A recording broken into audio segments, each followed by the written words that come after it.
Are you an adventurer looking to take your hunt to the next level? Then you're in the right place. Welcome to East Meets West Hunt with your host, Beau Martonik. Hey everyone, welcome back to another episode of the East Meets West Hunt podcast presented by Spartan Forge. On today's episode, I am joined by Chad Sylvester of Exodus Trail Cameras. And Chad has a ton of experience hunting and running trail cameras in the big woods. So we discuss his giant Kansas buck from this past season, lessons learned from hunting a specific deer, annual data, trail camera setups in a new area, wind mapping, food sources changing, and much more.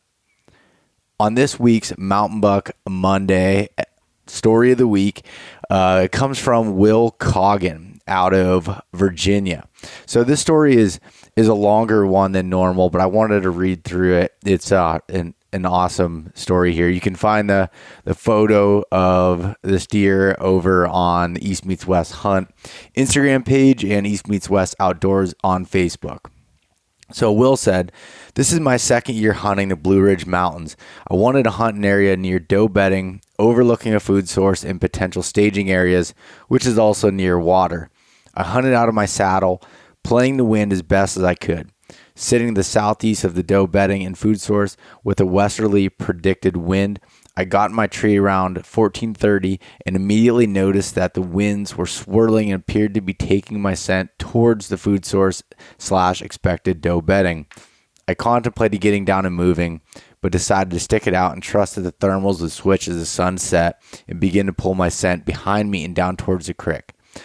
Out of nowhere at 17:21, about 70 yards from me, this stud appeared. He must have crossed the creek and come up the hill directly into the wind from the east before I even saw him. I immediately knew this was the largest buck I'd ever seen with my muzzleloader in range and began to take aim without bothering looking at him through the binos first. I took aim, steadied my breathing, and squeezed off an attempted shot with him perfectly broadside to me. Pop, fizz, nothing. Despite having my gun covered up until now, the primer failed to ignite the powder and the buck looked directly at me. I froze for what was probably the longest 15 seconds of my life. The buck returned to grazing.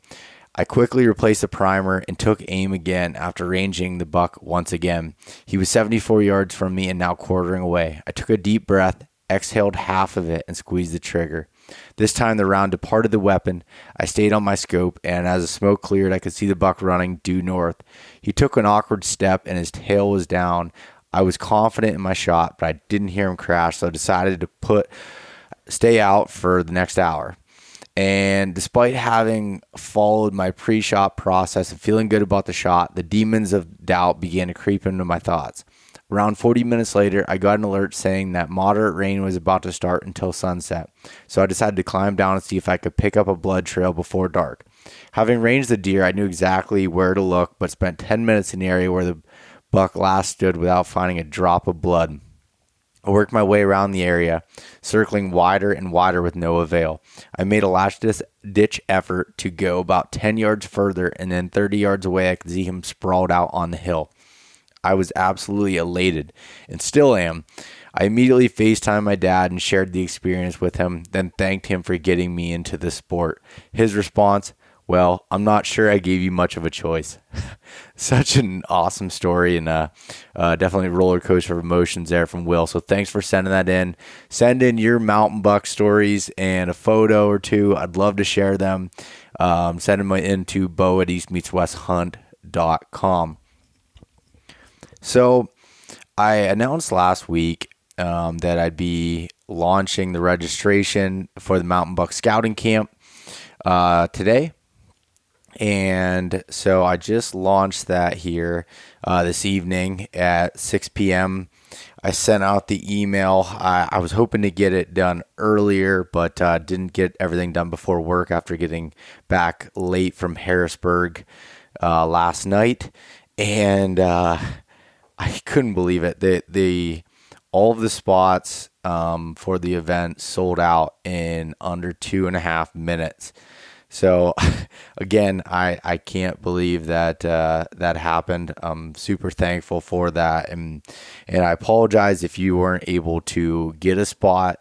Definitely gonna have to do more of these in the future, but I'm blown away by the response to it, and I'm excited for those of you that did get in to get to come and go through the scouting workshop with myself and everybody else. I think it's going to be an incredible event. So everyone that did get a spot, stay tuned. There'll be more information coming on that event. So again, thank you for doing that and believing in it. I think it's going to be an incredible event. And other news, I was in Harrisburg this weekend at the Maven Optics booth, helping them. Such a good time. Really enjoyed it. Got to meet a lot of you that listened to the show, that stopped by. So it was great getting to meet you and getting to chat, and some of you bought some optics and everything. And the booth was just packed. The 2 days I was there, it was just nonstop people coming in, and it's awesome to see the company Maven, growing over the last, 6 or 7 years that I've been working the event for them and using their products and everything. It's been pretty awesome. So that was cool. And also I just wanted to mention, Big Truck Farms, they are giving away a 2019 Ford Raptor this summer for anybody that buys any product from their brewery down in Parkton, Maryland. So that's a pretty awesome giveaway. So if you're in the area or you can make the trip, would highly recommend it. Anybody that purchases anything there is entered to win. So just wanted to announce that. Okay, so I will get into this episode here with Chad Sylvester. It was this episode is a really cool one. Chad dives deep into stuff like I do, and I was excited to talk to him about annual data. Enjoy and have a great rest of your week. All right, we're live. Chad Sylvester, welcome back to the podcast, man. Thanks for having me back, Beau. Sometimes I don't get asked back for a second time, so I guess I should feel pretty honored. Yeah, well, I actually looked back at it, and I think it was all the way back in December of 2019 was the last time you were on. I literally felt like it was last year, but it's been a little while, so I figured I'll give you a second chance, I appreciate it. No, but seriously, thanks for coming back on, and there's a lot. I feel like the years just kind of have been flying by here recently. I mean, I've known you now for probably 4 or 5 years, and it's just been kind of a whirlwind. It has, man. Yeah. Who knows where it goes, but it goes. It just keeps going. So for anyone that doesn't know, Chad, you want to give a brief background on who you are, and we'll kind of roll with it then. Sure. Well, thanks for the intro, Beau. As Beau said, my name's Chad Sylvester. I'm co-owner, co-founder, co-operator of Exodus Outdoor Gear, which a lot of people know as Exodus Trail Cameras. We've been doing that since 2015. So we've been doing that for 7 years now. Doesn't seem like it's been that long, but it has. Yeah. And I reside in Northeast Ohio, kind of born and raised here, grew up on a family farm, a lot, similar hunting heritage that a lot of other folks have. Grew up hunting as a pastime because that's what kind of everybody in the family did. I was kind of the first guy to pick up a vertical bow in our family and take it a little more serious. So, that's kind of it in a nutshell. Yeah. And I can't believe that Exodus has been around for that long. I remember the first time that I stopped by the Exodus booth. I think it had to have been the first year or two you guys started at the Harrisburg show, and was kind of like, did you go there from the beginning? Were you at the Harrisburg? Yeah. In the archery hall, I feel like, and I just remember being like, who are these guys coming out here with a 5-year warranty thinking they're somebody? There was probably a lot of people and there's people that said that to us. Like, what good's a warranty if you're not going to be here in 5 years? Yeah, that's true too. Yeah. But yeah, you made it past 5 years, so let's see if you can go a little bit longer. Yeah. Yep.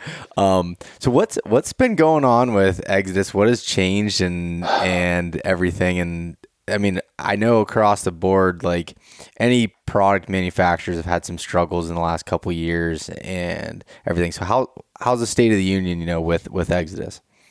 Well, things are good, man. I will say 2020 hit us really hard. 2020, as it did, it kind of everybody, right? I mean, no one was really prepared for the COVID stuff, even though that we do a lot of stuff overseas. So we knew what was happening there. But when it hit home, it was like snapping of fingers.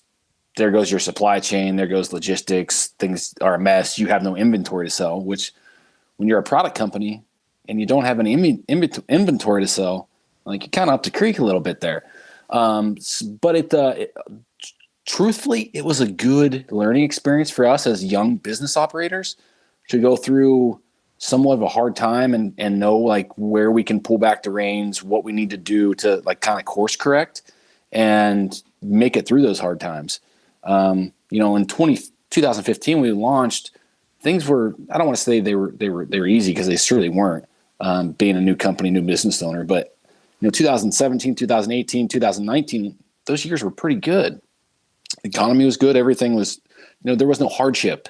Mm-hmm. So I think there's always lessons there to learn through hardship and adversity. And that was our kind of first experience dealing with that as business owners. So, fast forward to 2021, doubled the company, for year over year from 2020 to 2021. So, I mean, wow. Just tremendous growth. We got some new products coming out in 2022. We're spitting out all kinds of content. Like it's good, man. Things are good. Yeah, that's incredible. And what's really cool is I feel like the trail camera space is crowded, to say the least. So to see that you guys are growing and being able to differentiate yourselves and do that, and what I think is, I like watching companies and seeing kind of how they're building things from the outside, just kind of the way my mind works. And I like seeing like that, at least from my perspective, and tell me if this is kind of what you were thinking or just the way it worked. But you guys wanted to do a few things really well. So like you don't have a ton of products out there. You have a few cameras and you do them really well and you focus on building those cameras. And that's why you can back it with a 5-year warranty and be able to have that with it. And then also from the content creation side, which is a whole nother animal that, I'm familiar with that side of it, but have built an entire basically company just from that side of it too, that is with whitetail cribs and just all of the informational stuff that you guys have put out there, and it's been really cool to see from the outside. Yeah, from I guess to your point or to your words about only having a few products, there's really only a few different ways you can run trail cameras. I mean, there's a lot of crossover, but you have what we call like static environment models where you're putting, and I say static environment, these are things like feeders or mineral sites or bait stations. They're areas where you can kind of dictate where deer are going to be in proximity to a camera, where you can manipulate the camera's location. Obviously, you can manipulate the access to that camera, and deer are going to spend a certain amount of time there. It's not a trail. It's not an ag field. They're not cruising down one side of a bedding area. They're going to be there for a while. So that camera doesn't need to perform the same way a camera that is mounted or placed on a corner of an ag field or on a trail, in a saddle or something. So there's a couple different things there where that's what allows us just to say, okay, well, this camera is designed for a static environment, a static area. What does that camera need to do? And let's just do that. And then let's look at the dynamic settings or the dynamic environments. Let's focus on that scenario. And then you have the cell cameras, which obviously kind of extrapolates that a little bit. But there's only a handful of things you can really do.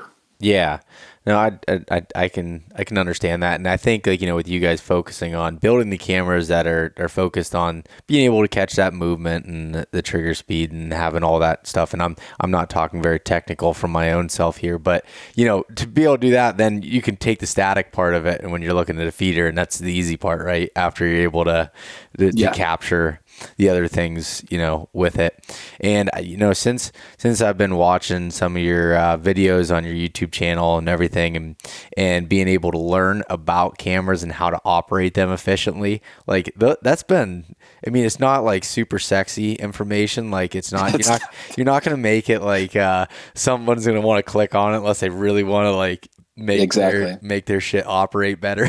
And like for me, I enjoy that stuff, but it's been really helpful to learn how cameras operate and be able to do that in the background of it. And I've been running your cameras now for probably 4 years or so, and I think all of them except for one that got taken out by bears in operation, and actually sent it back to you guys, and I have it back. I just don't have it out in the woods yet. So it's they've been all running pretty strong, which is something to say. I probably have, I don't know, 15 of them now, something like that. So that's good, man. That's good. Yeah, I love it. The educational content stuff's funny because it's like we rack our brains on how we can make it more entertaining and more fun.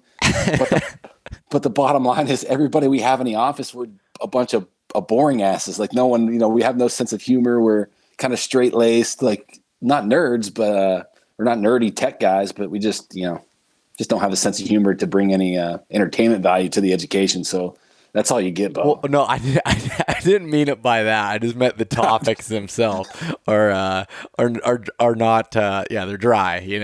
That's just all there is to it. If you tried to make it super funny, it'd be kind of awkward. But anyways, that's been cool. And the other thing I wanted to ask about is the whitetail cribs thing, where that idea came from and how that's kind of evolved, because I feel like that's blown up. Yeah, we definitely kind of hit a chord with that. Well, Cameron and Jake were in Iowa, and they went out to record some podcasts or something. I can't remember exactly what they were on the road for, but it's like we go talk to all these people, and we try to do as much stuff in person as we, this was pre-COVID days. We try to do as much content as possible, like in person.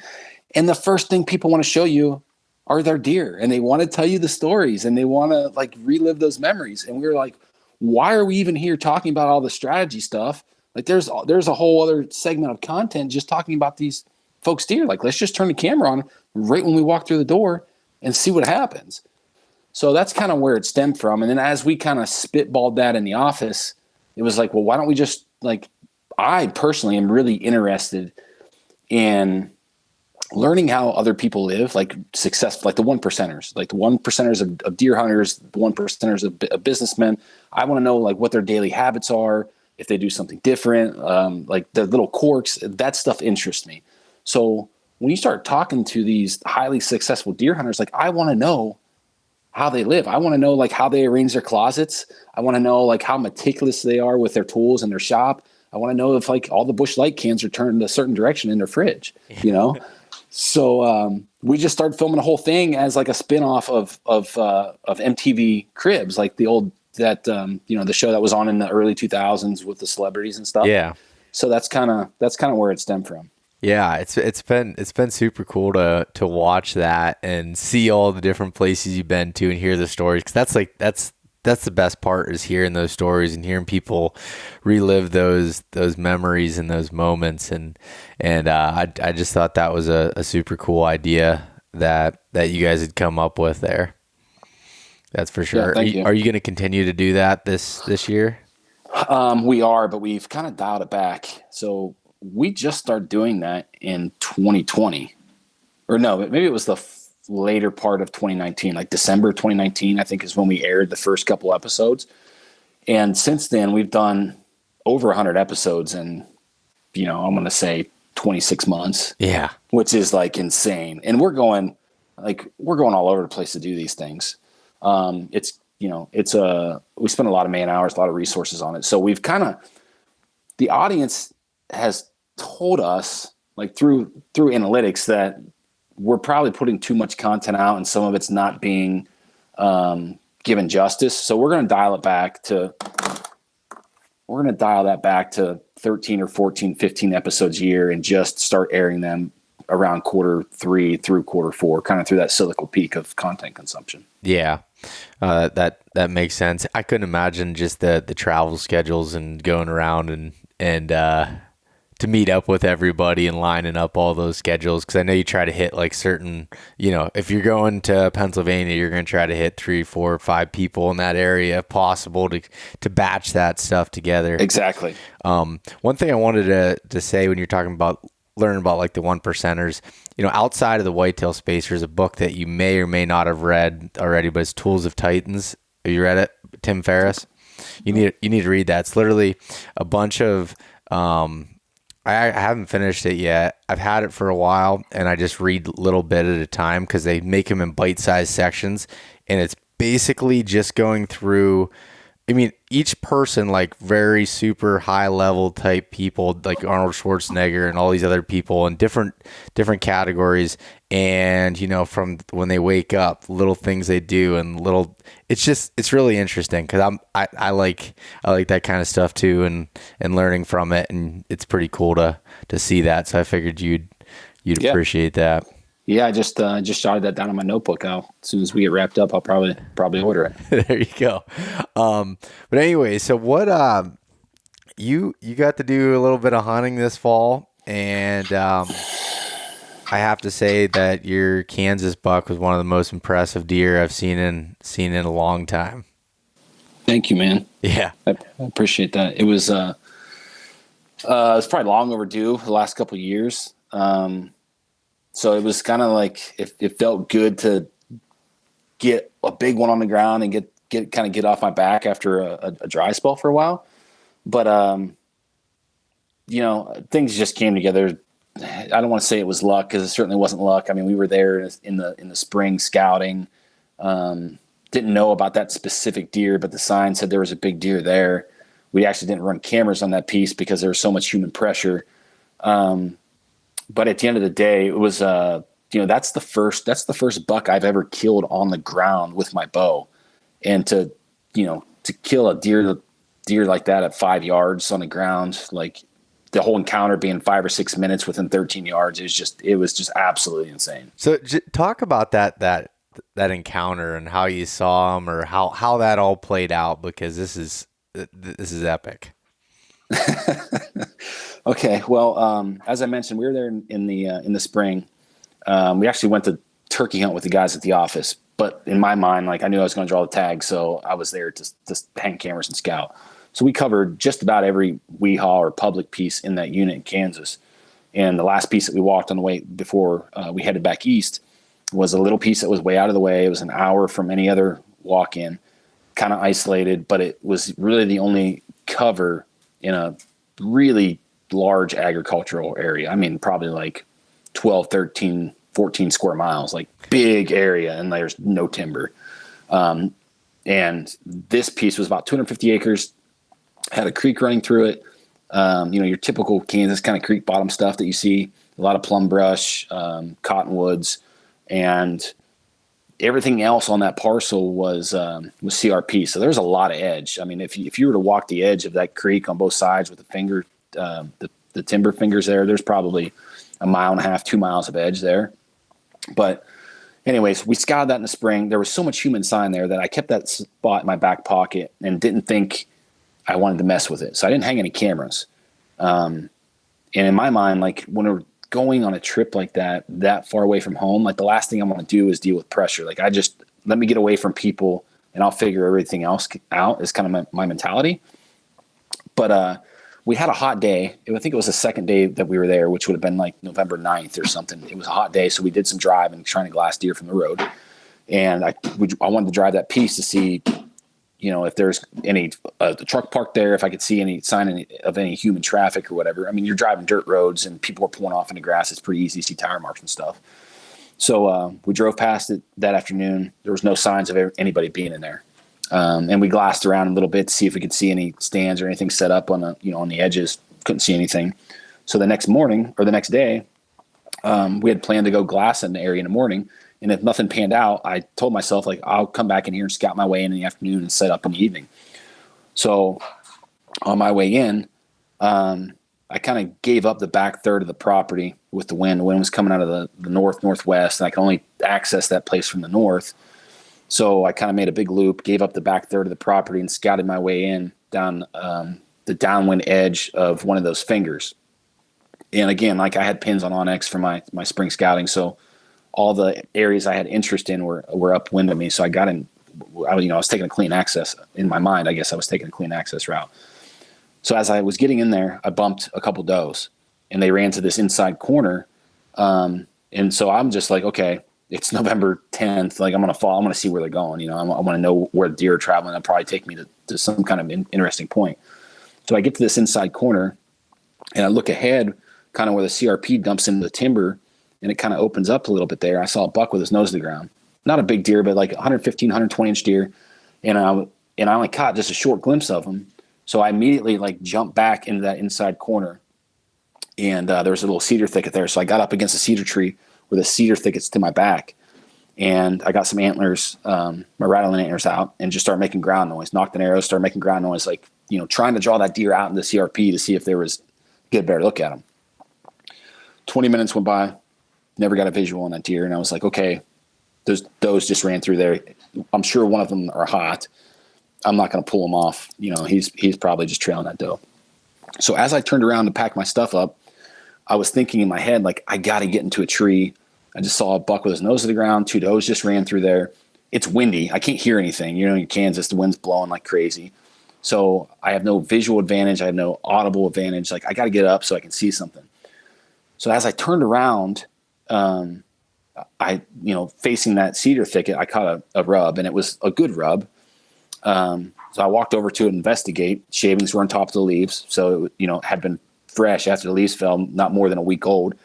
I saw one, and then I looked a little further, and I saw 2, and then I saw a third one. And then I saw the most rubs I've ever seen in one area.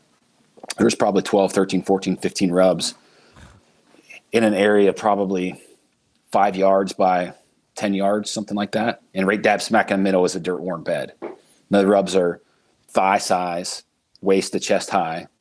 From previous years, from this year, there's a solid entry trail, a very defined entry trail coming in across the creek, and then an exit trail that paralleled that creek, went west through like 50 yards of a plum brush thicket. It had like plum brush, some briars, some locust saplings, and some treetops that had fallen. So long story short, I walked that exit trail, and it takes me right to the spot where those does ran, and takes me right to the spot where I saw that buck with his nose to the ground. I was like, all right, I don't need to see anything else. I'm going to set up here. Like, anybody would have done that. So long story short, I saw 5 or 6 bucks that day chasing those does back and forth from that spot, but I could never get up in the air. The trees were all funky, and those locust trees had a bunch of thorns, and the cottonwoods were 8 feet round. I could not get up in anything. So I made a little ground blind tucked in between 2 cedar trees, just took some deadfalls and, covered myself up basically. So the next morning I knew I wanted to go back into that spot, and I wanted to make sure, like, the thing on my mind was, don't bump those does, because if I bump those does off that piece, there's a good chance like a buck's going to hook up with them at some point in the next 24 hours. It was November 10th. A buck wasn't on with them, that day. Like, it's going to happen sooner or later. If I bump those does off this piece, like, it could be the end of the hunt. So I waited until I could see. I waited till gray light to even start walking in. And it was about 800 yard walk. Got in clean. 8:20 in the morning, had an encounter with a 120 inch deer that was literally 3 or 4 feet behind me. Like, I had my back to a cedar tree, and this deer is on the other side of the cedar tree, like maybe the size of a Christmas tree, so like 8 foot tall.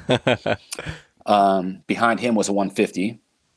And I saw a third deer that morning. It was probably 110, 115 inches. Well, hold on a second. Did you have an opportunity at the 150, or did you decide not to shoot? Yeah. Good question. So those deer came in from like my 9 o'clock, and okay. I didn't, and I'm only set up probably 10 yards from this creek on that exit trail. So So I never saw either one of those deer. I heard a deer cross coming through the water and then when I snapped my head around, the deer, that 120 was coming up over the bank, and he came right to my cedar tree. And that 150 was just on the other side of the creek. So he was within 25 yards, but he was in some brush, but I could see him. And actually when that 120 busted out of there, I don't think he caught my wind. He may have caught me moving because I wasn't looking at him. I was watching that 150. He busted out of there, and I let out a snort wheeze. And the 150 was like unsure of what was going on. So he just kind of turned around and started walking away, but he was walking in a manner that he was paralleling the creek. And I thought, I'm in a spot where I have enough cover. Like I could get up and parallel him, and I might get a shot at this deer. So I got up and I followed that deer kind of side by side for probably 40 yards, waiting to try to get an opportunity to shoot him. And then I lost the visual, and I never did see where that deer went. Okay. So I come back to the ground blind, and then maybe 10 or 15, 20 minutes later, I had 110, 115 inch deer come in that I thought I was going to shoot because I seen him coming through the CRP. I turned the camera on. I'm like, if this deer comes in, he was tall and tight. Yeah. From a distance, I was like, okay, he could be a player. So I picked my bow up, turned the camera on, and I'm like, if this deer comes in, like I might shoot him, Long story short, it didn't happen. And then the rest of the afternoon was really quiet, man. I sat there for hours and hours thinking, if I would have been in a tree, I could have shot that 150. Like if I would have been in a tree, elevated, I would have been able to shoot over the creek, and that deer would be dead. My tag would be filled, and I'd be celebrating right now. So there was 3 or 4 times throughout the afternoon, I got up and I walked around in this, 15-yard circle trying to get into a tree, and I just couldn't make it happen. And I was so frustrated, man. I was beating myself up over it. And finally at like 3:00, I just decided, like, I can't get into a tree. This is the spot. Like, it's going to have to happen off the ground. So I basically broke a couple branches off that cedar tree and made, like, I'm not exaggerating, like smaller than a men's size basketball. I just broke a couple branches to make a little shooting window right through that tree. And so I'm at this point, I've been on my knees all day. My knees are killing me. My feet are numb. I'm like, I got to sit on my butt, stretch my legs out a little bit. So I'm sitting flat on my butt. I have a tripod and a camera set off to my right. I'm facing that bed, which, that exit trail went through that kind of thicket and it kind of terminated right at where 2 treetops had fallen over. So there's like a wall of treetops that were like 8 foot tall. So at 4:00, I catch movement there. And those treetops are only like 13, 14 yards from me. Like they're already in the bubble. Yeah. I catch some movement there, and there's a deer standing on the other side of those tops, and I can see it move. It's licking his nose, and it's putting its nose to the air, but the wind's blowing over its back. Its movement was a tailwind. So it's standing there, kind of like surveying the opening, looking around, looking across the creek, and he's there for 3 or 4 minutes, and I cannot tell what the heck it is. All I can catch is like glimpses of its nose, glimpse of a butt, glimpse of a tail. Never saw any antlers. Could never get a good visual of like the body size, the front shoulder. I just couldn't tell what it was. So as I'm watching this deer, it starts to walk towards the creek and walk towards like the base of that deadfall. And then all of a sudden, a 170-inch 10-pointer jumps over the log, jumps over that deadfall, lands in my shooting window. My bow is just, I'm not drawn. My bow's vertical, bow's in my hand. And now he goes through the shooting window, and he's on the other side of the cedar tree from me. Like he's within 10 feet of me. I'm sitting flat on my butt. I'm like, if he takes 2 steps, he's going to win me. If he takes 2 steps, he's going to win me. So now, like, my only shot is like, I'm thinking it's 7:00 over my left shoulder. I can't shoot that off my butt. So the first thing I do is rip my bow back. I'm like, I got to get drawn, and I'll figure the rest out. Right? Yeah, exactly. So I get drawn, and I'm trying to get to my knees with this deer 10 feet away from me. He's on the other side of the cedar tree. He has no idea that I'm there. I'm trying to get to my knees, and I'm like, dude, this is never going to work. I'm going to bump this stupid camera next to me, or I'm going to hit a limb, and a limb's going to move, and he's going to snap his head around. Well, I ended up getting to one knee, and I was like, it took me about 20 seconds to do that, just moving, ultra slow. Yeah. And I was just like, you know what? I have to let my bow down, because if he takes 2 steps, he's going to win me anyways. I got to take a chance. So I'm shooting freaking a Cameron Hanes, 80 pound, maxed out freaking prime. So I let my bow down. And as soon as I do that, man, the deer snaps its head around, and I'm just like, my heart sinks. Like I feel like the instant defeat, Mm-hmm. But he was looking through the cedar tree. I didn't move, didn't do anything. He looked and looked and looked. And all of a sudden he just turned his head back and looked the other way, looked across the creek. Like he knew something wasn't right.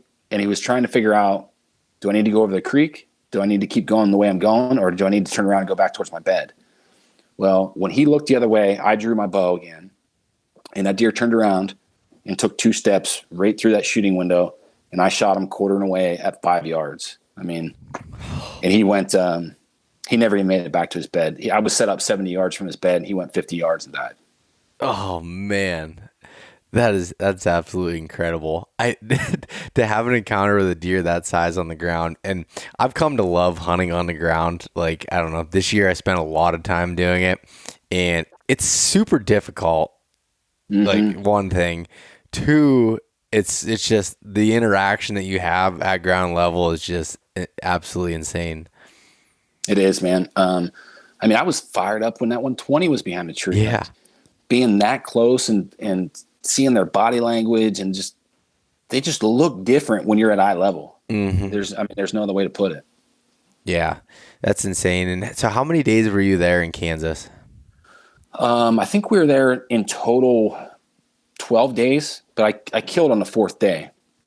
So I was out there with Clint Campbell, and I killed on the 4th day, and I stayed out and I filmed Clint and helped him glass. And that's a lot of what we were doing was trying to glass and spot and stock, or glass and then move in and, mm-hmm. and do things that way. So, I stayed out there another, whatever it was, 8 days, I guess, another week. Okay. Gotcha. Yeah. I definitely think you were, due for that deer, because I know the last few years you were chasing specific deer and stuff, and that's a grind, man. I give you props for doing that. That's something that I go back and forth on whether I want to do that again, and it's not an easy task. It's not, man. I don't know if I like to romanticize about it, or the thought of doing it on a big deer. There's something about it that intrigues me, but dude, it's mentally, it is difficult, especially when you get your butt kicked like I did. I had an encounter and blew it, and then never got a second chance. It screwed with my head for a while. Yeah, I mean, I didn't mean to bring that up and get you, start going down a bad road. You just got through recovery and you went, therapy's helped you, I know, but I just, I'll be honest. I do go back and forth very often on do I really want to do this again? So my personal thought, which is kind of a half-assed way of looking at it, but I'm like, I'm going to target a specific deer, but if a deer that I'm happy with comes by while I'm hunting this deer, I'm going to do that, which traditionally, to kill really big deer, you have to be more disciplined than that. But I'm just not, I don't know if I'm at that point yet. So yeah. I don't know if I'll ever do it again unless it's something. I mean, it'd have to be an awful special animal. Yeah, but what did when you were hunting that other deer, what did you learn though? Because I know you had hunted this deer for a while and you'd run a lot of cameras. You hunted that area for multiple years. And so what are some things that you kind of learned from that experience? From you and I me and you are very aligned on the standpoint of annual data and being able to utilize that, from trail cameras, from encounters, from just scouting, all those types of things. So what are some things that you learned from hunting that deer, about just deer in general, or, about that? The biggest thing that I learned from hunting that deer was that just because you're not getting a picture of that deer does not mean that that deer is not in the area. That's the one big thing that I learned. The 2 years that I spent hunting that deer, I mean, we had a lot of history with him. I had a shed, his 3-year-old shed. I mean, we had pictures of him since 2000, I think it was 17, when we first started getting pictures of that deer, and I was hunting him in 19 and 20. 19 and 20, the 2 years that I spent hunting him. But it just confirmed all of the thought process of, running cameras and long-term sets and not necessarily going in and checking them all the time, trying to find MRI, but using last year's information in years to come. So going back to having pictures of that deer, I guess we may have had him on camera when he was 1 or 2, but we just didn't pay attention to him. As a 3-year-old, he was 150 inches. Yeah. So that's when he caught our attention. But he would be in the same areas, the same time, year over year over year over year. And, we had that belief about annual trail camera data. When we used annual trail camera data to kill a deer that Matt shot in 2000, I want to say it was 2016, where we literally probably had 50 cameras out for one deer trying to find this deer through the summer, because we'd only get pictures of him for like a 6-day window in a rut, and that deer would disappear. So we dedicated all these cameras to try to find this deer. We never got a single picture of that deer on any of those cameras. But 364 days later, he showed up on the same camera he was on last year at like 4:00 in the morning. And we went in that day. We went in that day to check camera. So I guess it would have been 365 days later. Went in, checked that camera, saw he was there overnight, and we shot that deer at 5 steps at 4:00 in the afternoon. Insane.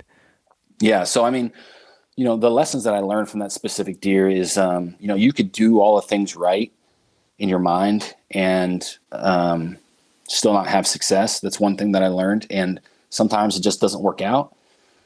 There's times where you can't control all the variables. The other thing I learned is not be more cautious of where you're sharing information about a deer like that. That caused me some trouble. It was on public ground and we talked about it. Yeah. That caused me some trouble I probably didn't need. And also be more aggressive with your shot opportunities. We had that deer on film at, I was like 13 or 14 yards for a couple minutes. And I was at full draw for a long time on him and didn't shoot him because I was waiting for the perfect shot. And there was a shot there that I should have took. I should have been more aggressive and took it. And I still kick myself in the butt for that. So, I mean, all that kind of combined is the takeaways that I got from that specific deer. Yeah, no, that is a hard lesson there, because about the shot and when to shoot and when to do that and when's that right opportunity. But I mean, it from running a podcast and getting to talk to a lot of very successful hunters, even through the whitetail cribs. The guys that are killing a lot of big deer year after year, they make it happen. They shoot. They definitely make not taking unethical shots, but they have to make tough shots when they need to. And yes, I'm personally learning that myself, and it's just a constant evolving and learning from those types of situations. But about the sharing the information there, that's something that I'm definitely struggling with myself. And when you're creating content and you're doing that kind of stuff and you're talking about things, it's very difficult. Now I've come to the conclusion now that I don't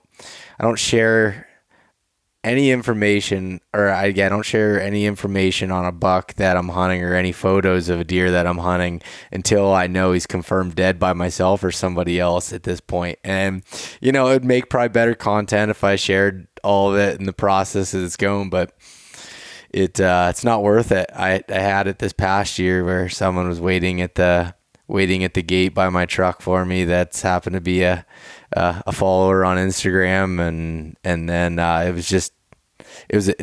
tough situation. Seemed like they were everywhere that I was, and it made it difficult.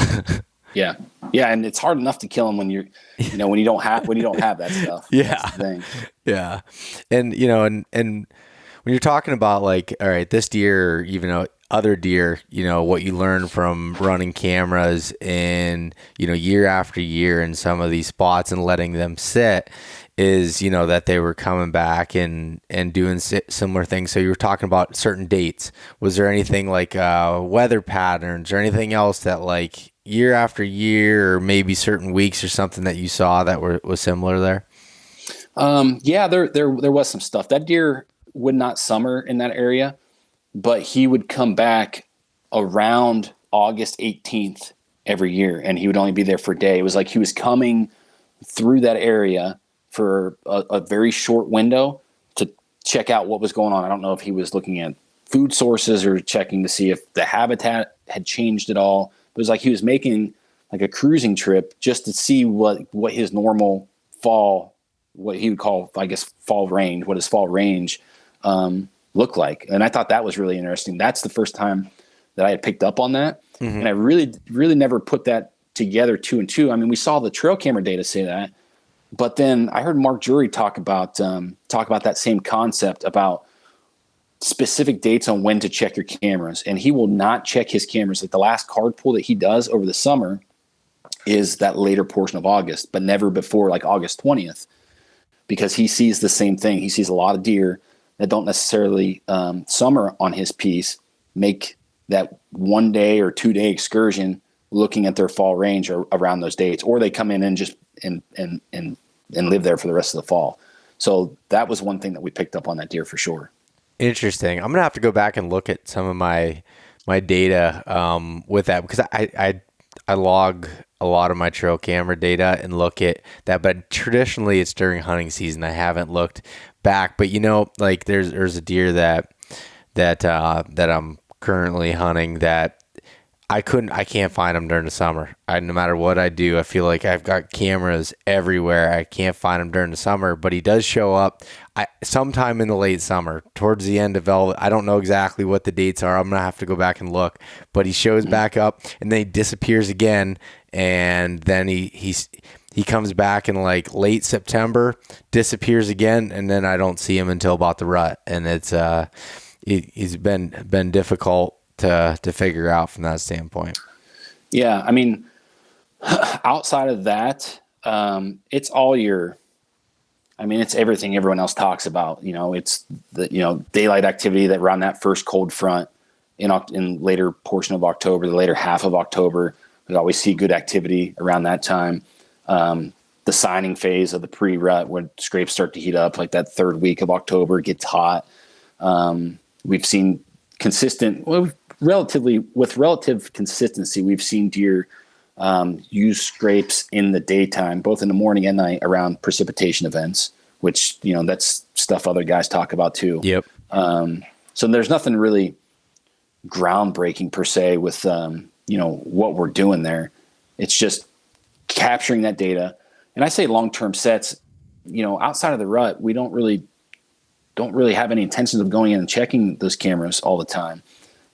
Because from my standpoint, my point of view is the more I can stay out of an area and let those cameras do the work, the more pure those data points are. Like there's no human influence on them. Who knows?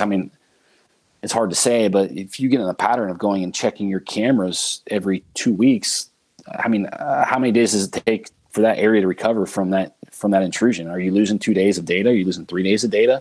Yeah. I don't know. But it's all about, for us, just taking as many variables out of that equation as possible and getting the most accurate data points as you can to use for the following year. Yeah. And so when, like, I know for myself, like if I go into a new area, like last year I scouted a new piece and I went in and I dropped, I think, 4 cameras off, and I put one on a nice hub creek bottom scrape that was a bunch of valleys drained into it, and I put a camera there, and then I went up, and I was part way up on the ridge, and I found what looked like it was a bed that was come down, but it was closer to the I'd say bottom 1/3, but a nice bench system going around. Another scrape. I dropped another camera, and I went up the ridge some further and got up towards that upper 1/3 and actually jumped a deer. This was, I don't know, the end of or beginning of May, and I'd saw some big bases on him. He dropped over the hill out of this bed, and there was a scrape near there, so I threw another camera. Then I got up towards the top, and there was a logging cut up on the top, and where the draw came up and pinched there, I threw another camera. Well, I put those in there at the end of April, beginning of May there, and I haven't been back since to this point. Like when I go into a new area, a lot of times I don't look at it from I'm going to hunt it this year. I'll leave those cameras run, and sometimes you have issues, something, maybe ferns grow up or something, and it fills up your SD card, whatever it is. But for me, I like seeing that just raw data that's through. There's no intrusion by myself in there, and then utilize that for next year going in and maybe adjusting those cameras. What's kind of your play with something like that if you're going into a new spot to start gathering some of that intel? It's very similar. If it's into a new spot that we call it kind of like pre-scouting, like we're letting the cameras kind of do the scouting to see if there's any interest of doing like on the boots or boots on the ground scouting. The only thing different that we would do that you kind of just laid out is we'll go back and actually check those cameras one time before the season, just to make sure there's not a mishap, to make sure like there's not a broken branch. That's smart, by the way. Blocking. Yeah. Making sure the batteries are okay. Just making sure the cameras are functionable and operationable, because ultimately, like the data that you're getting, from late September through January, like that's what you're more than likely going to make the decision on. If the cameras aren't working, then it's kind of a lost cause. So that's the only thing we would do different in that scenario. Yeah, and that's one of those things where that was my plan. Is I like to get in there. It just, and it's not even really like it's if I look at it and I actually prioritize it, it's really not that hard to do it. But it's just one of those things that just slips up and you don't get back in there, and it is a heartbreaker. And you think I'd learn from how many times I've had that happen where stuff happens to your cameras and everything, but. All right. So when you go into those places, are you doing similar, like what I was talking about? Say you go into an area of like hill country or something that has different terrain levels. Are you trying to set it up in that kind of like on different terrain levels, different ridges, or like how are you kind of trying to spread that out or letting the sign dictate that? Well, we usually start on the bottoms. We usually start scouting on the bottoms because a lot of times that's where you find the most sign, but a lot of it's nighttime sign. Like you said, those thermal hubs where you have several points dumping down, usually you'll find a trail or a runway down one of those points. A lot of times there's a nice scrape line there. So we'll start down there and then kind of work our way up in elevation. We used to focus a lot around that general top 1/3, Dan and pretty much everybody talks about in hill country with, the wind tunnel or thermal tunnel. But something that I learned from hunting that big deer for a couple years is that in different types of terrain, generally speaking, thermals rise as the air temperature heats up and they fall in the evenings. But we found that deer moving a lot on the lower 1/3 in daylight. So you would think specifically later in the mornings, and it was in a kind of on a northwest-facing slope that was really steep on the backside of a bowl. That's where that deer was living. And the first couple of times we went in there to hunt, we would drop milkweed, and the thermals there would fall really, really late into the afternoon, which was like, did not make sense to me at all.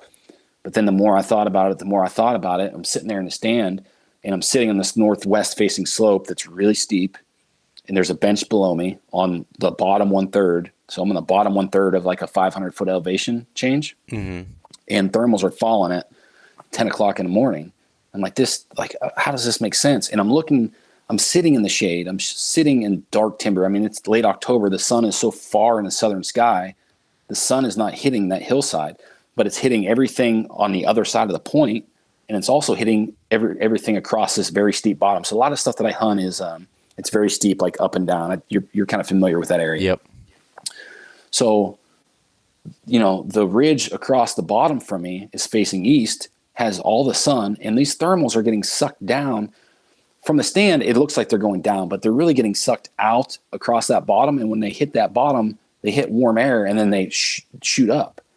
So that deer's cruising using that bottom 1/3 in the late morning with thermals falling versus thermals rising, which was did not make sense to me. And it took me a while to kind of wrap my head around what was going on there. But that let me hunt that deer in that location because that was so consistent. Mm-hmm. So that's one thing that we've kind of shifted gears on more. We used to just focus a lot of our stuff on the upper 1/3, a lot around terrain features and points, benches. I mean, the typical stuff. But then we're almost looking now for those bowls that have those northwest facing slopes and tight bottoms where you can manipulate the wind and the thermals for those late morning hunts. That's such a good point too, because and it's tough on a podcast or anything like that to really be able to accentuate any certain scenario and put a rule to it. But you kind of have to look at the majority of the times and what things, thermals, falling when the shade's out, or in the I guess in the evenings, and then coming up in the mornings when the sun comes out, and those are rules of thumb, but that's all they are. You gotta, I thought you had done, I think it was an article, maybe you did a video on it too, a good one about wind mapping, and then also applying that when you're in the place. And that's why I'm always walking around with milkweed and trying to understand it. I've talked about it before, but there's an area that I hunt that's the whole side hill is hemlocks, and it's literally downhill thermals all the time. It's just all the time. Doesn't matter what the wind direction is. That wind comes down there, except for when it gets super, super cold, like I'm talking teens and lower in late season.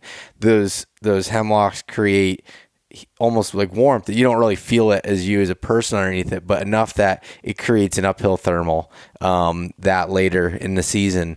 And it's just, you don't know until you got to play with it. And again, you have those rules of thumbs, and you have those things that you utilize, but you also got to understand every place is a little bit different. That's just it.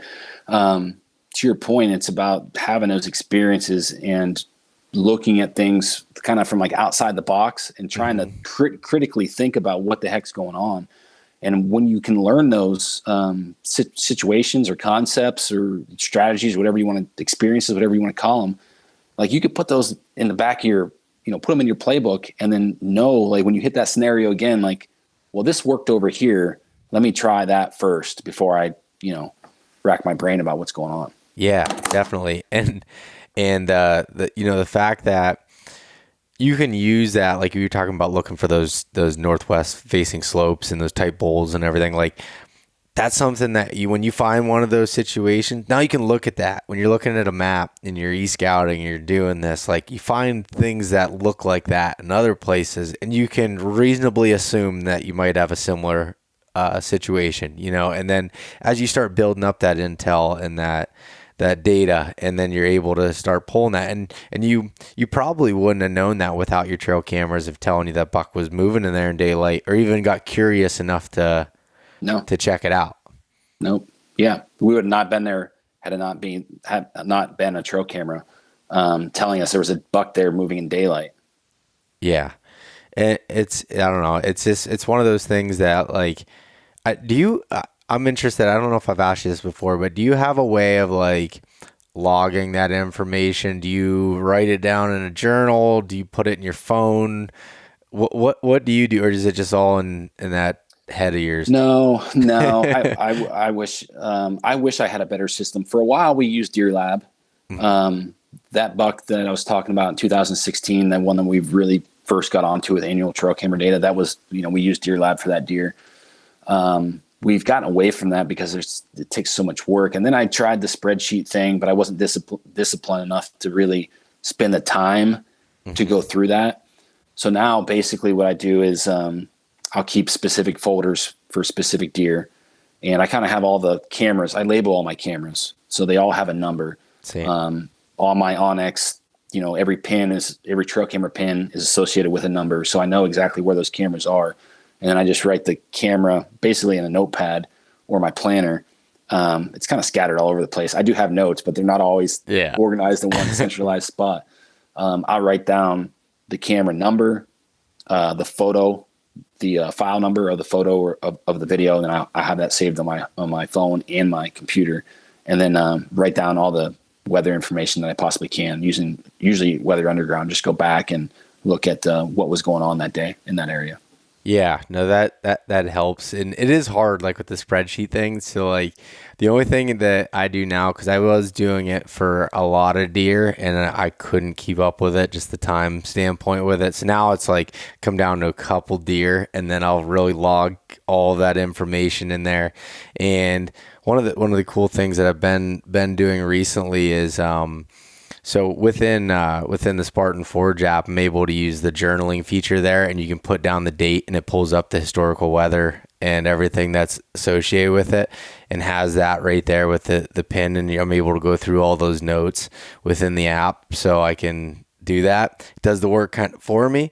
I'm That's all sweet. for trying to find things to help with that. So I'm kind of like you, where I'm fine tuning some of that. The spreadsheet thing has worked. It is a freaking ton of work, and to really go back and do that, especially as I'm starting to run more and more cameras. But I keep all my cameras labeled. I actually have a spreadsheet with all the trail cameras I have, and their serial numbers, and I have then a regular number to them. So trail cam 023, and then I have that when I mark it in my app when I'm putting it down, and have that. It's just so I have a way to be able to bring it back. And when I label those folders, like you said, on my MacBook, so in the Photos app there, I have everything labeled by location. And then if I have a deer I want, then I copy those photos into a deer folder, and it's kind of a mess, but it makes sense to me, Right. I have a question for you. So, obviously you interview a ton of whitetail guys, a lot of really successful guys. Do you find that the successful guys are really meticulous about the details? Yes. Yeah. I do. I find that I find they all have their own little method of remembering the details or going through them, but I 100% feel like they all have something or some things that they're very detail oriented about. And what about you? Do you find that from interviewing those types of people? Yeah. We see the same thing. And it's from guy to guy, it's usually something different, but it's like they have this system created and they have conviction in their system, but there's like 2 or 3 things that really have the most weight inside of their system. And like, those are the things that they're just like freaks about. Yeah. But we see that across the board. These guys are really meticulous about the details that they have conviction in. It was just recently I was over at my dad's house and I was looking at, he's got books and logs he's been writing for years he writes down every hunt and even some of the scouting sessions in there, and he has dates and he just fills up log books, and he'll go back and review them and then go to his computer where he has his trail camera photos and go back and look at that. And then he has like Weather Underground pulled up and kind of going, but his detail is like writing that down in the logbook, which triggers him to go back and do a few other things, on his computer and looking at the trail cams and the weather data that's associated with it. And when, all right, this scrape was super hot, at this point last year from October 23rd to the 31st, there was 6 different daylight encounters with mature deer that came something along those lines, and I feel like everybody's got something a little bit different, but they have some sort of system or something that they, like you said, they weigh a little bit higher than something else. Yeah, that was a hell of a deer your dad killed, man. What an incredible freaking animal that was. Yeah, it really was. Getting to be there with him and walk up on it was just like, just something stupid. And it was just, yeah, it was crazy because like he was just hunting it for so many days straight and he's just getting frustrated. And he was at the point where he didn't even want to talk to me anymore because I was just like, every day I was checking in on him, like, what's going on? He's like, he get frustrated. I'm like, you got to stay on him. He's like, basically like, don't tell me what to do, sort of deal. And he's like, there's this other buck over here on this camera. I checked this camera. I'm like, no, you need, I know you can do, like, you could do this. And he knew it too, but like, it was this back and forth of things. So when he finally made it happen on his last day to hunt, it was just like, this is absolutely incredible. But that was annual data to its finest.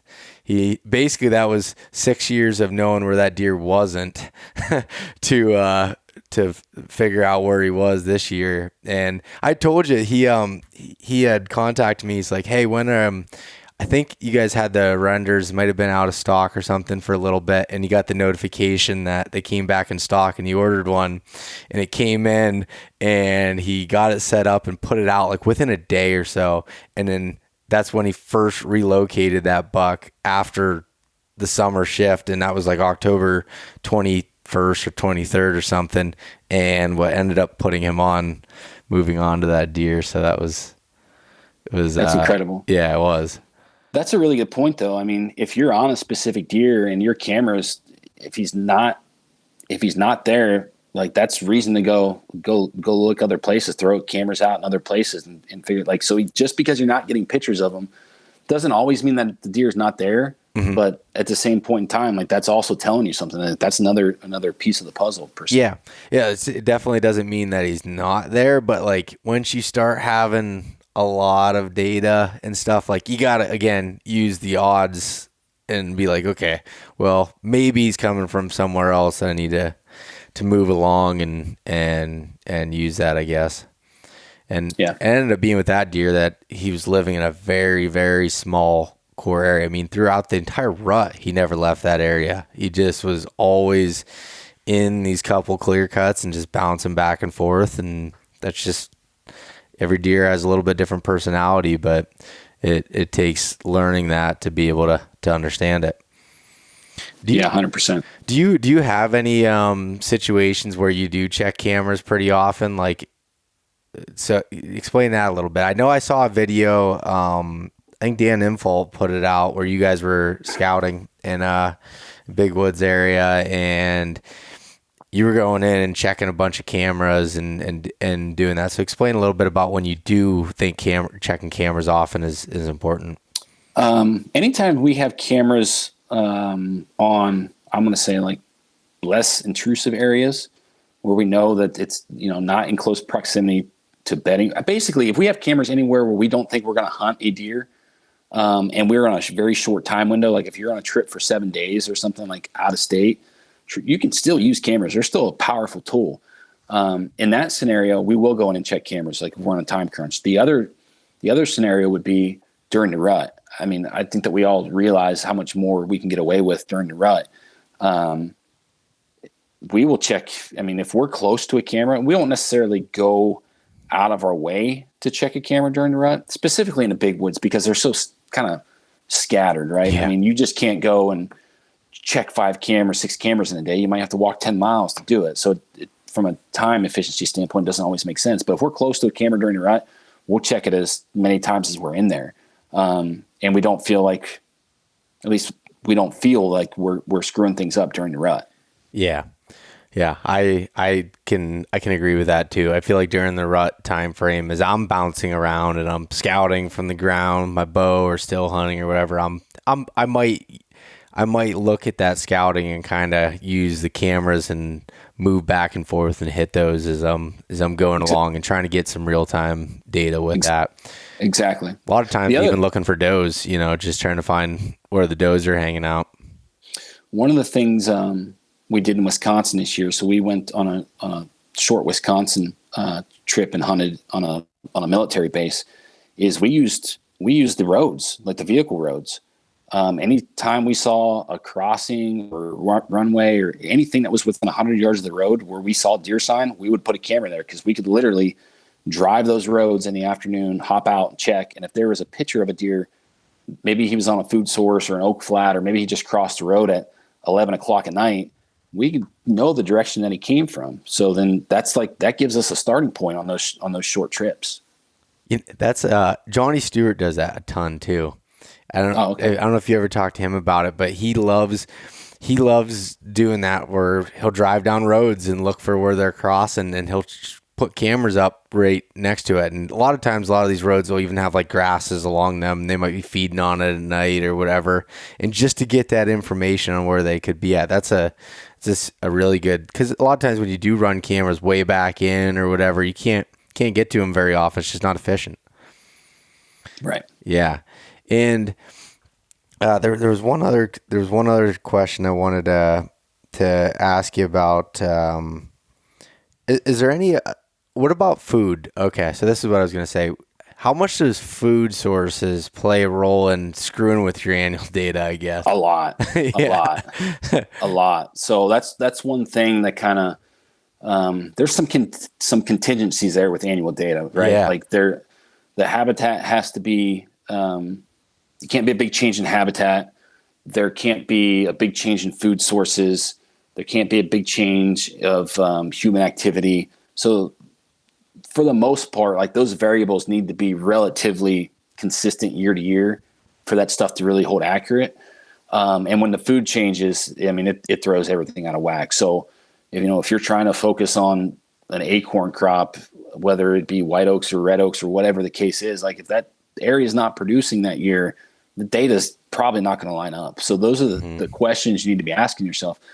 The other big thing that we see, again, hunting a lot of big woods like yourself, if there is a new cut or even a cut that was a year old within a mile of some of these spots, it shifts that movement. It'll shift, it'll pull those deer almost like I always say these clear cuts in the summertime they're just like a giant bean field, and that's the way we treat them for the most part. So when that stuff pops up, we see it the second year, the third year, is kind of where we see the biggest, I guess, drawing or pulling power is from what we see in Southern Ohio.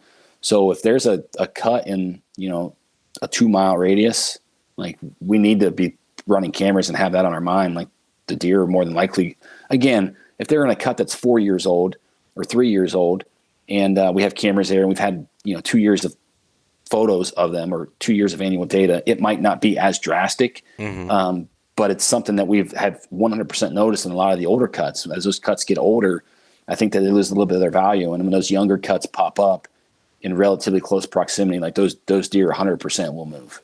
Yeah, I had that situation this year actually. With the deer I killed was because of a brand new cut last winter that went in, and I got pictures of him entering and leaving this cut. I was probably about 400 yards off it on this trail, but this deer was using this trail, and that's where I ended up killing him in early season, because I feel like a lot of those same patterns go from late season with those newer cuts to summer into the early season, and then being magnets and the new browse coming up and the tops being there and the grasses and all that other stuff. It's just, but I back to we were talking about acorn crops. That's one thing that kind of pisses me off with like areas like.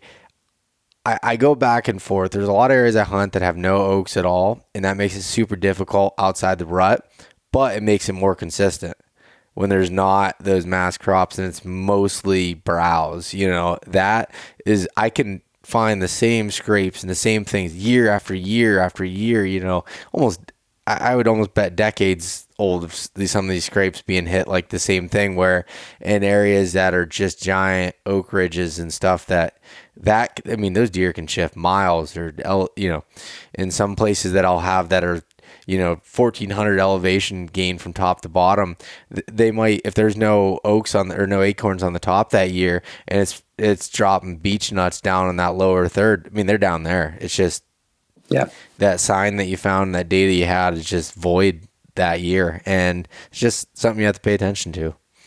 Yeah, 100%. You always can constantly ask yourself why those deer are there, and make sure that variable is playing out in the year that you can hunt. And this is why we love deer hunting, because 'cause it's just always you can't completely master it.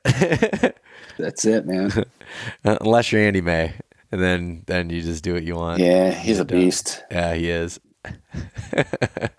Oh man. Well, Chad, it's getting late here. You were getting ready to go to bed when I'd called you.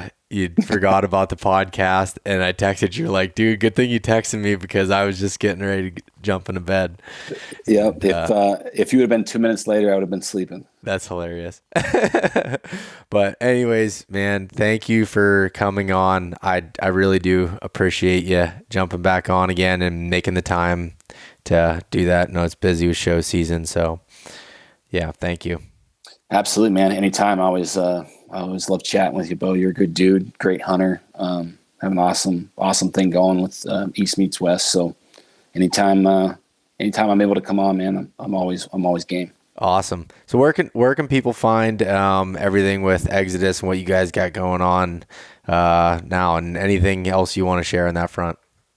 Website is exodusoutdoorgear.com, and then across all social platforms at Exodus Trail Cameras. You can find pretty much sooner or later, you'll find us in one of those spots. Yeah, definitely check out the YouTube channel as well. It's full of good information there, and it's worth clicking on that subscribe button and checking out their stuff there. So awesome. Well, again, thanks, Chad. I'll probably be seeing you here shortly in Harrisburg. This will probably, by the time this comes out, that'll be ended, but I'm looking forward to getting to see you again. It's been a while.